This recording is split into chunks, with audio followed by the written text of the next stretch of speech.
আসসালামু আলাইকুম আরহামতুল্লাহি ওবারাকাতু। সুপ্রিয় দর্শক শ্রোতা, আমি doctor S M Rabiul Alam. আজ আবার আপনাদের মাঝে উপস্থিত হয়েছি বর্তমান সময়ের অতি গুরুত্বপূর্ণ একটি ডিজিজ এডিএইচডি নিয়ে দুটি কথা বলার জন্য। আশা করি আপনারা সকলেই ভালো আছেন, সুস্থ আছেন। আলহামদুলিল্লাহ, আমিও ভালো আছি। তো এবারে মূল পর্ব শুরু করা যাক।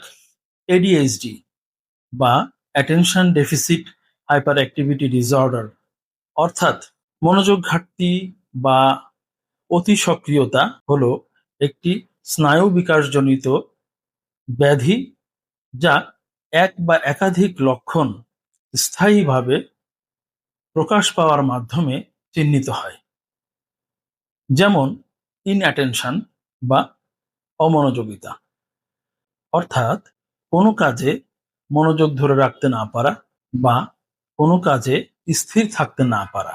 যেমন কিছু বাচ্চা আছে যাদেরকে খেলতে দিলেন, একটা খেলনা নিয়ে কিছুক্ষণ খেললো, ওইটা রেখে আবার কিছুক্ষণ পরে আবার আরেকটা খেলনা ধরলো, খেলছে, কিছুক্ষণ পরে মোবাইলটা নিল, আবার মোবাইলটা নিয়ে কিছুক্ষণ কাজ করে আবার টিভিটা অন করলো। এটাই হলো ইনঅ্যাটেনশন। নাম্বার 2, হাইপার অ্যাক্টিভিটি বা অতি সক্রিয়তা, অর্থাৎ অতিরিক্ত নড়াচড়া করা, অস্থিরতা প্রকাশ করা বা অতিরিক্ত কথা বলা। নাম্বার 3, ইম্পালসিভিটি বা আবেগপ্রবণতা, অর্থাৎ অন্যের কথা বলা থামিয়ে দেওয়া, অন্যের কাজে হস্তক্ষেপ করা, নিজের পালা আসা পর্যন্ত অপেক্ষা করতে না পারা। এই লক্ষণগুলি সাধারণত শৈশবেই শুরু হয় এবং প্রাপ্তবয়স্ক হওয়ার পরও কারো কারো ক্ষেত্রে লক্ষণগুলি বজায় থাকে। কোনো কোনো সময় সুস্থ মানুষের ভেতরেও এই লক্ষণগুলি কিছু কিছু প্রকাশ পায়, কিন্তু এডিএইচডি আক্রান্ত রোগীর ক্ষেত্রে এই লক্ষণগুলি খুব ঘন ঘন দেখা যায় এবং বিশেষ বিশেষ ক্ষেত্রে লক্ষণগুলি প্রকাশিত হয়, যেমন বাড়িতে, স্কুলে, কর্মস্থলে, বন্ধু বান্ধব আত্মীয় স্বজনের সঙ্গে মেলামেশার সময় ইত্যাদি। সাধারণত এডিএইচডি বাচ্চাদের তথা স্কুল পড়ুয়া বাচ্চাদের বেশি দেখা যায় এবং মেয়েদের থেকে ছেলেদের বেশি দেখা যায়। মেয়েদের ক্ষেত্রে সাধারণত অমনোযোগিতা বেশি দেখা যায় এবং ছেলেদের ক্ষেত্রে অতি সক্রিয়তা বেশি দেখা যায়। তো একজন এডিএইচডি রোগীর ক্ষেত্রে যে যে লক্ষণগুলো আমরা বেশি পেয়ে থাকি, সেই লক্ষণগুলো নিয়ে এবার একটু আলোচনা করি।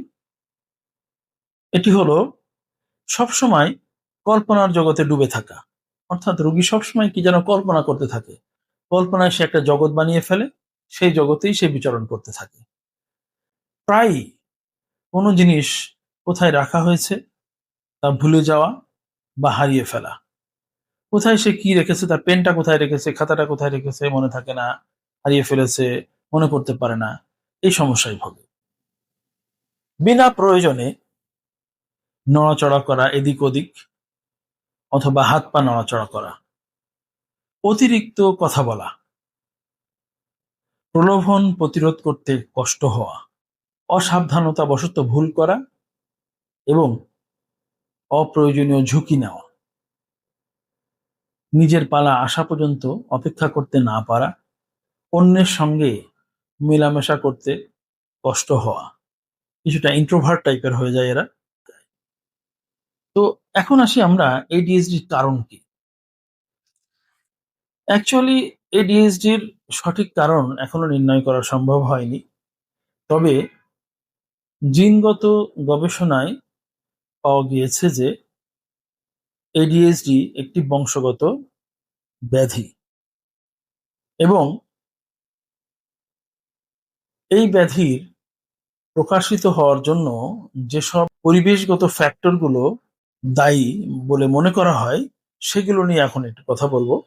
সেগুলি হচ্ছে গর্ভাবস্থায় মাতার ধূমপান, গর্ভাবস্থায় মাতার মদ্যপান, জন্মের সময় শিশুর কম ওজন, প্রিম্যাচিউর বার্থ বা সময়ের পূর্বেই শিশুর জন্ম হওয়া, এছাড়াও কিছু টক্সিন জাতীয় পদার্থ বা বিষাক্ত পদার্থ যেমন সীসার বিষক্রিয়া, শিশু অবস্থায় শৈশবে যে ট্রমা বা আঘাত, পারিবারিক অশান্তি বা দ্বন্দ্ব, যেটা খুব বড় একটা ফ্যাক্টর হিসেবে কাজ করে। যেমন একটি বাচ্চা শিশুর সামনে তার পিতামাতা যদি প্রতিনিয়ত ঝগড়াঝাটি করে, অশান্তি করে, শাউটিং করে, চিল্লাচিল্লি করে, এটা কিন্তু বাচ্চার মনের উপরে ব্যাপকভাবে প্রভাব ফেলে, রেখাপাত করে, এবং এই বাচ্চাগুলিরও কিন্তু ADHD হওয়ার সম্ভাবনা থাকে। এখন আমরা আলোচনা করব ADHD চিকিৎসা সম্পর্কে। চিকিৎসা কি ADHD? প্রিয় দর্শক শ্রোতা, আপনারা প্রথমেই শুনলেন যে ADHD আসলে কোনো কারণ এখনো পর্যন্ত আবিষ্কার করা সম্ভব হয়নি। তবে যেগুলো প্রিডিসপোজিং ফ্যাক্টর, যে এম, কারণগুলো ADHD বিকাশে সহায়তা করে বলে আমরা ধারণা করি, সেই কারণগুলো থেকে আমাদেরকে বিরত থাকতে হবে। যেমন গর্ভাবস্থায় মাতার ধূমপান, মদ্যপান থেকে মাতাকে বিরত থাকতে হবে। পারিবারিক অশান্তির কথা যেটা বলা হলো, পারিবারিক দ্বন্দ্ব, শিশুর সামনে অবশ্যই পিতামাতা ঝগড়া ফাসাদ, দাঙ্গা ফাসাদ করবে না, চিল্লাচিল্লি করবে না। শিশুর সামনে সবসময় হাসি মুখে থাকতে হবে, মিলেমিশে থাকতে হবে। এখন ADHD আক্রান্ত একটি শিশু যদি আমাদের কাছে আসে, সেই ক্ষেত্রে আমরা কি চিকিৎসা দেব? চিকিৎসার জন্য প্রথমেই বলে রাখি, এই ADHD আক্রান্ত রোগীদের ক্ষেত্রে অ্যালোপ্যাথি চিকিৎসা কখনোই ভালো ফল বয়ে আনবে না। কারণ অ্যালোপ্যাথি যে কোনো চিকিৎসাতেই সিডেটিভ বা ঘুমের ওষুধ থাকবে, এবং এই ঘুমের ওষুধের জন্য রোগী নিস্তেজ হয়ে পড়বে, নিদ্রালুতা থাকবে, দুর্বল হয়ে যাবে, এবং আস্তে আস্তে রোগীটি বুদ্ধিশূন্য হতে থাকবে। সেই ক্ষেত্রে আমাদের জন্য অপশন হলো হোমিওপ্যাথি চিকিৎসা। আমাদের কাছে অনেক রোগী আসে ADHD-র, এবং আলহামদুলিল্লাহ তারা আমাদের চিকিৎসা নিয়ে সুস্থ আছেন, ভালো আছেন। তো চিকিৎসার ক্ষেত্রে প্রথমেই বলবো যে অবশ্যই ADHD যে লক্ষণগুলো আমি বললাম আপনাদেরকে, এই লক্ষণগুলোর সঙ্গে যদি আপনার শিশুর বা বাচ্চার লক্ষণ মিলে যায়, অবশ্যই আপনারা একজন বিজ্ঞ হোমিও চিকিৎসকের শরণাপন্ন হবেন। এবং চিকিৎসার জন্য প্রথমেই যে জিনিসটা দরকার সেটা হচ্ছে কাউন্সেলিং। বাচ্চাটাকে কাউন্সেলিং করার সাথে সাথে বাচ্চার বাবা মাকেও কাউন্সেলিং করা। কেন এটা একটা ব্যাধি, বুঝতে হবে। আমাদের জ্বর, সর্দি, কাশি যেমন রোগ, এটাও কিন্তু একটি রোগ, একটি মানসিক ব্যাধি। কাজেই এর সঙ্গে যেহেতু এই জাতীয় রোগীরা অস্থিরতা প্রকাশ করে এবং কোনো কোনো ক্ষেত্রে একটু ভায়োলেন্টও হয়ে যায়, এদেরকে বকা দেওয়া যাবে না। বাবা মার জন্য বেশি বলি, বাবা মার উদ্দেশ্যে আমি বেশি বলছি যে এই ধরনের রোগীদেরকে বকা দেওয়া যাবে না। তাদের সঙ্গে বন্ধুর মতো আচরণ করতে হবে, তাদের সঙ্গে মিশতে হবে। তারা যেভাবে যা চায় আমাদেরকেও সেভাবে তাই করতে হবে। সে যদি এখন খেলতে চায় তার সঙ্গে খেলতে হবে, সে যদি টিভি দেখতে চায় তার সঙ্গে টিভি দেখতে হবে। মোট কথা তার সঙ্গে বন্ধুর মতো মিশে যেতে হবে, তাকে আদর যত্ন দিতে হবে, তাকে বকা দেওয়া যাবে না, ধমক দেওয়া যাবে না, মারা তো যাবেই না। এইগুলো কাজ করতে হবে।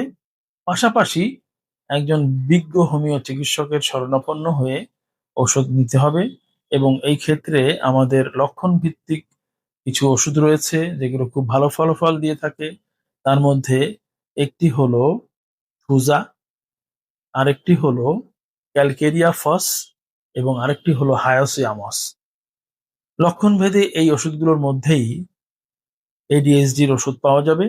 এবং আপনারা ADHD আক্রান্ত রোগী যাদের বাড়িতেই আছে, তারা হতাশ হবেন না, মন খারাপ করবেন না, এবং এই রোগীর সঙ্গে কেউ খারাপ ব্যবহার করবেন না। রোগীকে আপনারা যেভাবে বললাম ওইভাবে একটু সঙ্গ দিন, চিকিৎসকের কাছে এনে কাউন্সেলিং করুন, রোগীকে আদর দিন, এবং লক্ষণ ভিত্তিক হোমিও ওষুধগুলো খাওয়ান। আশা করা যায় ADHD রোগী অনেক ভালো হয়ে যাবে, এবং পরিবেশের সাথে তারা পরিপূর্ণভাবে স্বাভাবিক বাচ্চাদের মতো, স্বাভাবিক মানুষের মতো মিশতে শিখে যাবে ইনশাআল্লাহ। তো সকলে ভালো থাকবেন, সুস্থ থাকবেন। আগামীতে আবার আপনাদের সামনে উপস্থিত হব নতুন কোনো রোগ নিয়ে। আসসালামু আলাইকুম ওয়া রাহমাতুল্লাহি ওয়া বারাকাতুহু।